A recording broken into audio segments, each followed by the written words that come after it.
Okay, so let's unpack this. Imagine a leader, right?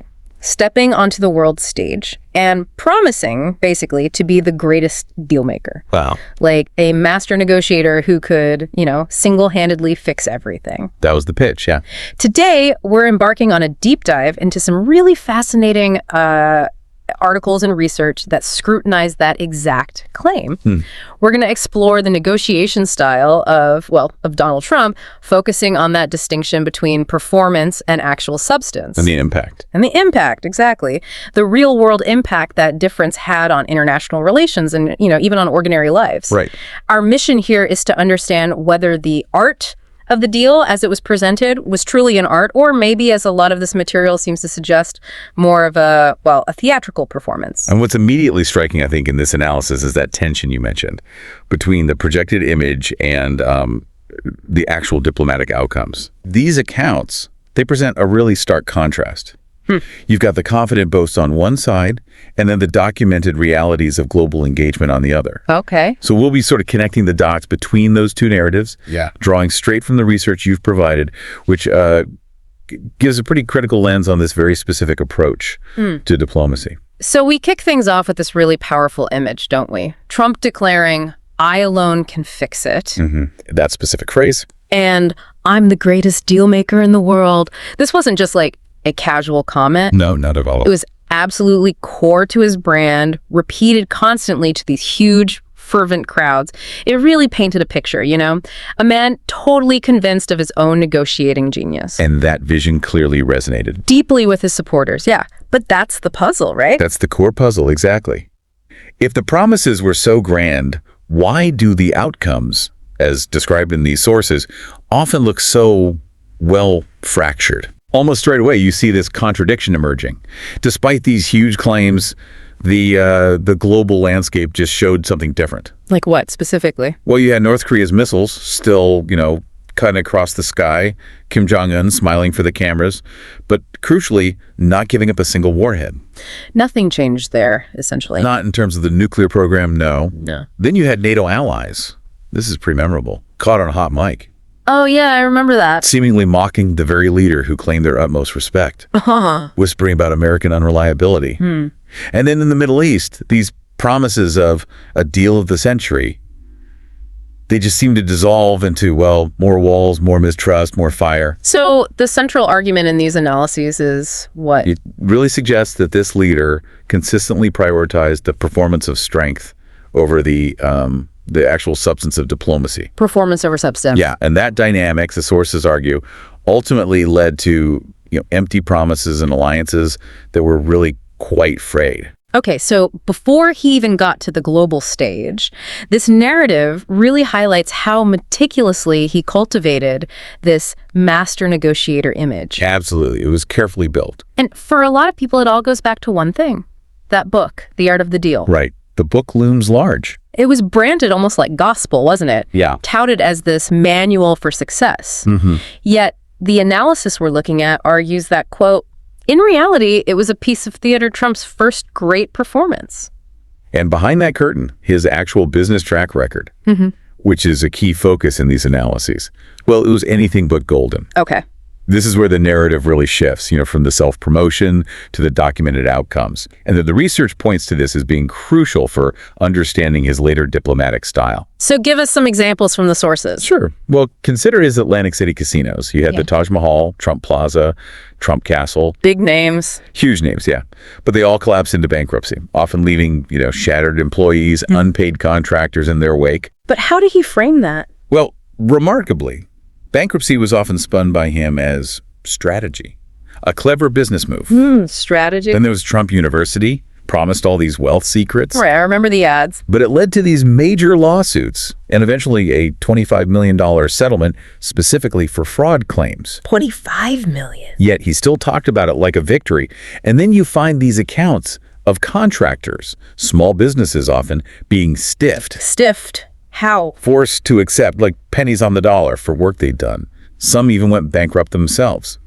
It's described in the sources as bullying with a handshake. Wow, so these analyses see a pattern there. They repeatedly highlight this pattern emerging from his business history. not really as a conventional builder of bridges, but, as they argue it, more of a seller of fantasies, someone adept at reframing failures as successes. And then, of course, came The Apprentice. Ah, yes, the TV show. The material notes how this show just cemented that image for millions, didn't it? The decisive boss, the master of the boardroom. Totally. "You're fired" became iconic. That catchphrase, exactly. But again, these analyses suggest it was largely, what, smoke and mirrors? That's the phrase they use, yeah. Portraying a performer who had mastered the art of bluff rather than maybe a genuinely shrewd strategist. So you have to ask, what does all this mean when someone with that kind of background, that kind of cultivated persona, steps into the highest stakes negotiations imaginable? That is the crucial question, isn't it? And it kind of begs the question, what is traditional American diplomacy anyway? Right. What's the contrast? Historically, America's power wasn't just about military might or economic clout. Its real strength, these sources argue, lay in its ability to negotiate, to persuade, to forge peace, often by setting aside ego for stability. So very different from the persona we just described. Completely. The White House, these accounts emphasize, was never traditionally seen as a stage for chest-thumping bravado. It highlights this profound contrast with the approach we've been discussing. And the contrast gets really sharp when you look at some historical examples, right? This quiet strength where negotiation was more about endurance, listening, careful words, not just dominance. Exactly. The sources bring up some compelling cases. Like who? Well, think of Henry Kissinger back in the 70s, moving through those secret channels to China. It was all about silence, patience, and carefully chosen words. And the result? A massive geopolitical shift. But it was, as the sources say, not showmanship. It was statesmanship. Okay, who else? Then there's President Jimmy Carter at Camp David in 1978. 13 incredibly tense days with Sadat and Begin. I remember reading about that. Intense. Totally. And his approach?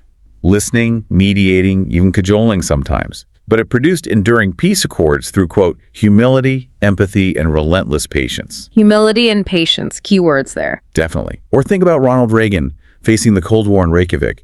It wasn't just bluster, it was calculated risk, patience, knowing when to listen, when to retreat, to help slow the arms race. Knowing when to retreat. That's interesting. Yeah, or George H.W. Bush, when the Berlin Wall fell and the Soviet Union was dissolving, he resisted that temptation to gloat, didn't he? Right, he was very careful. Worked carefully with allies and even adversaries for a peaceful transition.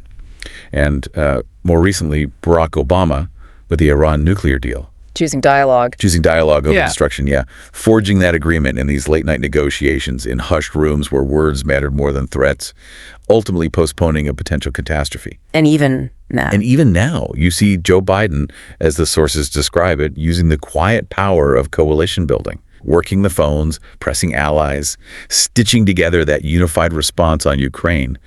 Not through ego, the sources argue, but through trust. So all these leaders, very different styles. Very different styles, yeah. But they shared a common truth, as these analyses point out. They consistently placed country above ego, peace above vanity, and results above performance. Results above performance. That's the key contrast again. Yeah. Okay, so with that historical context in mind, let's turn back. What happened when that myth, the one built in boardrooms and casinos, actually faced the unforgiving test of global politics? Yeah, the rubber meets the road, so to speak. The unraveling, as these narratives describe it, seems pretty vivid, piece by piece. It really does. And the first crack, according to this analysis, came at that North Korea summit in Singapore. Right. High expectations for that one. Huge expectations. Trump declared a historic breakthrough, promised denuclearization within weeks. Big, bold statements. Yet the reality... The reality, according to the sources, was starkly different. Kim Jong-Un gave up nothing. Instead, he gained significant global legitimacy. So Kim gained more? Arguably, yes. Yeah. The sources suggest he outmaneuvered the self-proclaimed master negotiator, turning the U.S. leader into, quote, a prop in his own photo op. Wow. And then there was that comment. The "we fell in love" comment. That sent allies absolutely reeling, according to these accounts. Okay, so that was crack number one. Then what? Then came the NATO hot mic incident. Now remember, Trump had consistently treated allies sort of like freeloaders, insulted them publicly. Yeah, that was a recurring theme. So at this London summit, you get this moment where Macron, Johnson, Trudeau are caught on a hot mic, laughing at him for rambling during a press conference. Right, that video went everywhere. It spread like wildfire, as the accounts detail. And the interpretation offered here is pretty blunt. The world no longer took him seriously. Because negotiation needs. Negotiation, the source of stress, requires trust, credibility, respect. And the argument here is that Trump had, quote, none. Okay, North Korea, NATO. Well, what else? Finally, the trade wars. The boast was audacious. Trade wars are good and easy to win. Easy to win. The reality, though, is described here. Farmers say in Iowa and Michigan bore the cost. Soybeans rotted in silos as China inevitably retaliated. So real economic consequences. Absolutely. Billions in taxpayer dollars ended up being used for aid packages. Not to build prosperity, the materials argue, but essentially to clean up the wreckage of his arrogance. And the headlines reflected that. Yeah, you saw headlines from that time like farmers betrayed by Trump's trade war and America pays the price. It was a visible impact. So what you're describing is this growing chasm, right? Between the confidence, the boasting, and the actual results on the ground. A huge chasm, yeah. And it wasn't just like isolated setbacks, was it? It became, as some sources put it, a collapse of an identity. How so? Well, you had journalists constantly fact-checking the claims, allies were openly mocking him, and even his own advisors were reportedly leaking stories of chaos and, frankly, incompetence behind the scenes. So that illusion, the master dealmaker illusion, it really started to crack publicly. Definitely cracking. So the question becomes, what happens when that kind of illusion shatters so publicly, right in front of the whole world? Yeah, what are the consequences? Well, this analysis contends that the collapse of that negotiating myth, it didn't just stop with one failure. It, quote, echoed outward like a thunderclap. A thunderclap. That's strong language. Yeah, profoundly shaking America's reputation, its alliances, and importantly, even the daily lives of its citizens. Okay, let's break that down. What about the immediate fallout, like online? Oh, the digital fallout was immense. Social media just lit up like a bonfire, apparently. Hashtags like hashtag Trump failed the deal. Or trending. Memes and clips, I imagine. Millions of views for memes and clips of, Kim Jong-Un's smirk or Trudeau and the others laughing. And late night comedians, well, they feasted on the material, constantly replaying clips like We Fell in Love to really underscore the perceived absurdity. Okay, so that's the digital sphere. What about the wider geopolitical consequences? As detailed in these sources, you saw America's diminishing credibility being discussed widely in the world press. Allies started hedging their bets, striking side deals without involving the U.S. Feeling they couldn't rely on the U.S. anymore. That's the implication, yes. And rivals, like Russia and China, they moved aggressively, seemingly exploiting the vacuum left by American disengagement. And specific examples? Well, the material also highlights how Iran accelerated its nuclear program during this period, and North Korea launched new missile tests in the wake of these diplomatic efforts. So the conclusion there is? The conclusion drawn in these accounts is pretty stark. Yeah. Enemies were not weakened by Trump's tough talk. They were strengthened by his hollow negotiation. Wow. Strengthened, not weakened. But the impact, these analyses stress, it wasn't just about geopolitics, right? It hit home. Exactly. It had this deeply personal human cost that comes through really strongly. How so? Well, you see American troops stationed overseas facing new uncertainty as these long-standing alliances started to fray. You had farmers back in the Midwest watching their livelihoods just evaporate because of the tariffs. Those soybeans rotting in silos wasn't just an abstract economic fact. No, that's someone's income, their life. Precisely. Small manufacturers laying off workers because supply chains froze up. These were ordinary Americans paying a very real price for what were perceived as bad deals. It really makes you think. Imagine that farmer staring at a field of unsold crops, feeling totally abandoned. Or imagine that ally who once trusted America implicitly, now looking elsewhere, maybe towards rivals, for security. For them, negotiation isn't some kind of theater. No, it's survival. Absolutely. Yeah, it's survival. Okay, so zooming out then, what's the powerful conclusion that emerges from all these analyses? Well, if you connect it all, the story of Trump the Great Negotiator, it wasn't really about any single specific deal, was it? It was more about what happens when arrogance replaces dignity. Arrogance replaces dignity. When bluster takes the place of truth. When ego becomes more important than results. That's the core message coming through. And the sources offer a definition of true negotiation. They do. It's consistently defined as listening more than speaking. It involves humility, patience, and the quiet strength to build trust. And above all, respect. Respect for whom? Respect for allies, yes, but also for rivals. And critically, respect for the actual stakes involved in these high-level talks. An ultimate takeaway from that. Ultimately, these accounts really emphasize that dignity achieves what arrogance never can. That idea that calm is stronger than rage, humility outshines arrogance, truth defeats lies. It's sort of moral dimension to diplomacy that they highlight. So, okay, bringing it back to our listener, what does this all mean for you listening right now? Yeah, what's the relevance? These analyses seem to end with this powerful call for reflection, don't they? America's strength, they argue, it isn't really derived from one person's ego, is it?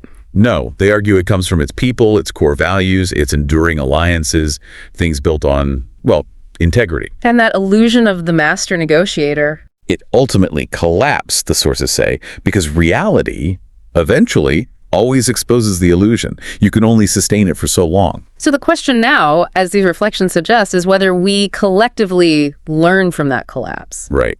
Or do we risk falling for that kind of performance again? It's a crucial question. Especially now, in a world that's just full of complex global challenges, it really makes you think. What qualities do you believe are most essential for leaders to possess in the true art of negotiation? Not the performance, but the real thing.